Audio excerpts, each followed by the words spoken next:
Então vamos lá, pessoal, não podemos parar aqui com o nosso treinamento. Vou voltar aqui com um vídeo sobre concordância, só que agora concordância verbal, também da banca examinadora, para a gente treinar para o concurso da Caixa. Vem comigo aqui, então, nessa questão que é lá de 2023, do concurso do Banrisul.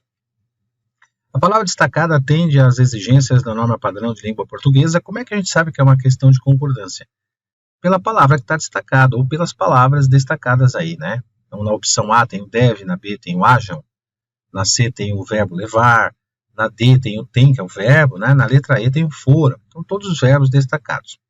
Dá uma pausa no seu vídeo, veja qual que está correta aí com relação à concordância verbal, tá? Depois eu volto aqui com a explicação. Fechado? Tá valendo.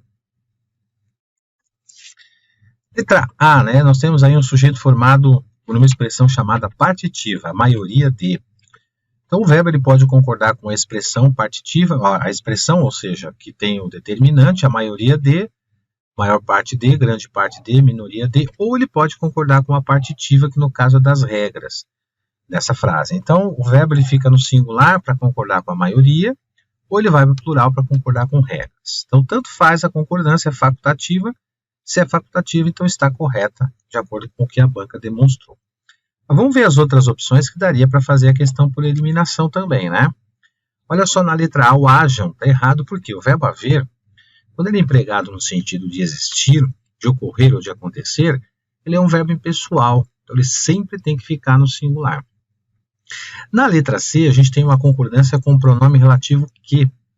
Então, essa concordância do verbo, ele vai conduzir a concordância para o pronome que está antes do que no caso é o eu. Então, o verbo concorda com a expressão anterior. Né? Fui eu que levei, não fui eu que levou. Se fosse o quem aqui no lugar, que não é o caso aqui, mas se fosse o pronome relativo quem, né, se ele estivesse na frase, porque ele pode ser usado aqui também, deixa eu voltar aqui. Ele pode ser usado, pronome relativo quem, aqui ele poderia estar no lugar do que. Né?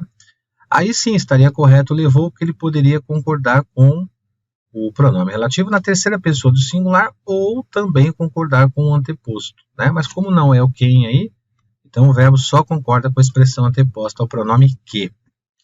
A letra D de dado, mais de uma empresa de tecnologia tem. Por que é singular e não plural? O verbo ter, conjugado na terceira pessoa do plural, ele leva o acento circunflexo, conforme você vê aí que está destacado em vermelho, que está errado. Terceira pessoa do singular, ele fica sem acento. Então, decora assim, ó, plural com acento, singular sem acento. O que nós temos aqui? Nós temos na frase expressões que indicam ideia de proximidade, ou ideias aproximadas, com mais de, menos de, cerca de, perto de. E nesse caso, o verbo ele concorda com o termo seguinte.